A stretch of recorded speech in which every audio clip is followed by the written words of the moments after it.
Good morning, students. The topic for today's lecture is The Elixir of Life by C.V. Raman. In my previous lecture, I gave you some outline description about this chapter, but once again, I'm with you with some more details and some more text which I really want to share with you. The author of this chapter, The Elixir of Life, is C.V. Raman. And C.V. Raman, his full name, as we all know, his name was Chandrasekhar Venkat Raman. He was born in South India. He was born in Madras. Then he shifted to Andhra Pradesh. And he got his MA degree post graduation. Then he went to Calcutta. But the remarkable thing during his study he did was he discovered the Raman effect in 1928. And this was a landmark in his life. He was so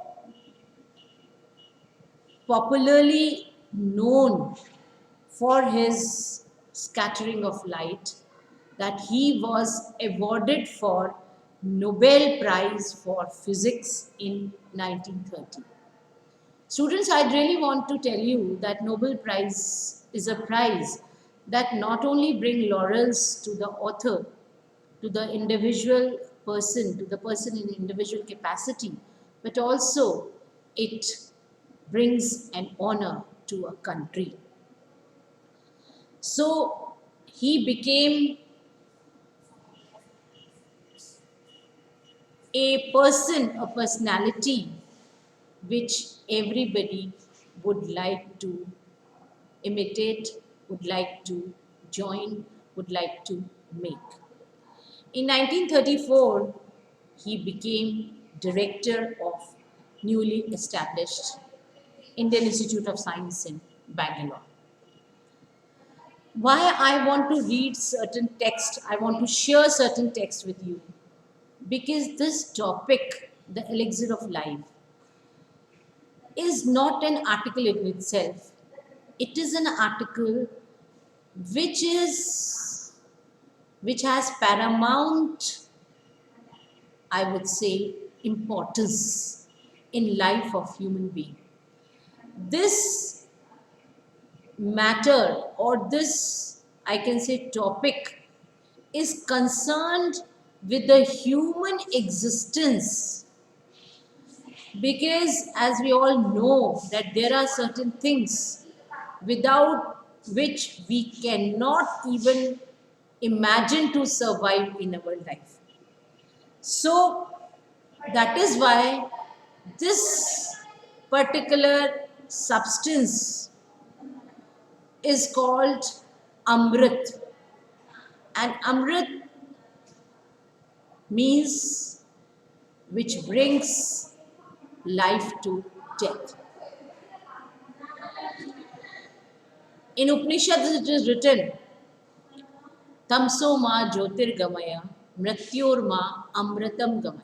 Everybody wants to be immortal. These drops of Amrit, I would say, are so precious that it can bring back the life to entire humanity, to entire universe, because it is a precious part of life, and that is water. Now, why I want you to pay attention to this, because you all are representative of our thoughts. You are the hope of future generation. And if you would start taking note of the divinity of this, I would say, element which is present in our existence, we can think of a peace for future generation. The water, the existence of water in this world, which is given to us by nature, and that is why we call it natural resources.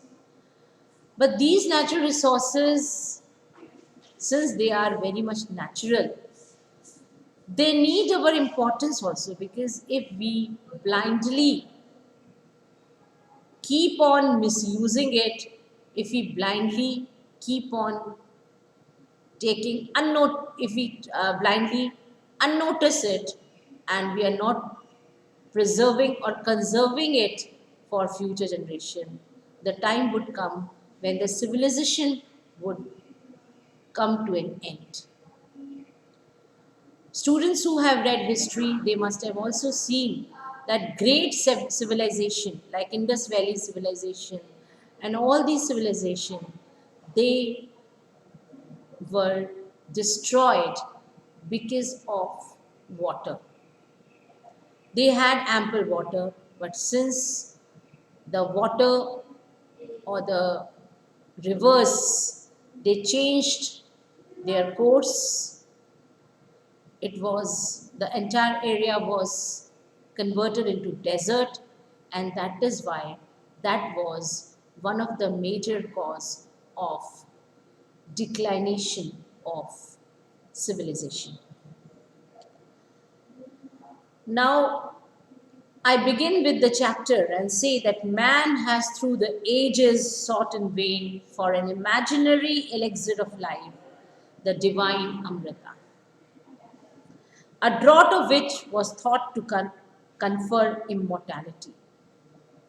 But the true elixir of life lies near to our hands. It is the commonest of all liquids, plain water. What a thought, an excellent thought. We were looking forward for those things, those imaginary drops of elixir or divine Amrit, which could bring immortality to us. But we have ignored the commonest liquid which is present with us, and that is water. If you really want to search elixir, do not go here and there. Just try to find the worth and importance of common liquid which is present with us, which comes to us as a natural resource. I remember one day standing on the line which separates the Libyan desert from the valley of Nile in Egypt. On one side was visible a sea of billowing sand without a speck of green or single living thing anywhere visible on it. On the other side lay one of the greenest, most fertile, and densely populated areas to be found anywhere on the earth, teeming with life and vegetation. Now the question arises, what is the difference? What made this wonderful difference? It is that water of the river Nile flowing down to the Mediterranean from its sources a couple of thousands of miles away. Geologists tell that the entire soil of the Nile Valley is the creation of river itself, brought down as the finest silt in its floodwaters from the highlands of Abyssinia and from remote Central Africa, and laid down through the ages in the trough through which the Nile flows into the sea. Egypt, in fact, was made by its river. Its ancient civilization was created and sustained by the life-giving waters which come down year after year with unfailing regularity. So, students, you must have understood what I already told. Writer also is saying the same thing, that the ancient civilization, actually it was created and sustained because of water. Water was a water was a sort of divine amrit from them. I gave this many example and could give many others to emphasize that this common substance, which we take for granted in the face of earth, it has played a role of vast significance in shaping the course of Earth's history and continues to play the leading role in the drama of life on the surface of our planet. Why? One more question and one more additional thing which I want to share with you. You must have noted that why people can survive on Earth and why not on other planets, because there is no water. On certain planets, there is no water. There is nothing which adds so much to the beauty of the countryside as water, be it just a little stream trickling over the rocks or a little pond by the wayside where the cattle quench their thirst of an evening. The rain fed tanks that are so common in South India, alas, often so sadly neglected in their maintenance, are a cheering sight when they are full. C.V. Raman is being very practical and very true in its approach when he says that the sight of water, the sight of pond gives us immense pleasure. We often neglect it, but when we see it, that gives us utmost pleasure. Because these tanks play a vital role in South Indian agriculture. In Mysore, for example, much of the rice is grown under them. Some of these tanks are surprisingly large, and it is a beautiful sight to see the sun rise or set over one of them. Water in a landscape may be compared to the eyes in a human face. It reflects the mood of the hour, being bright and gay when the sun shines, turning to dark and gloomy when the sky is overcast. The reflection of objects of the universe on water is just like human moods. Everything seems to be happy, full of light when there is a reflection of light. If sky is overcast, if sky is gloomy, if sky is dark, everything seems to be dark. The common thing about water was, as Raman says, that this water doesn't have any color of its own. It's so adaptable, it is so adjustable that it can be mixed to any substance and it can change the form of substance. Now, the most remarkable fact about water is it can carry silt or finely divided soil in suspension.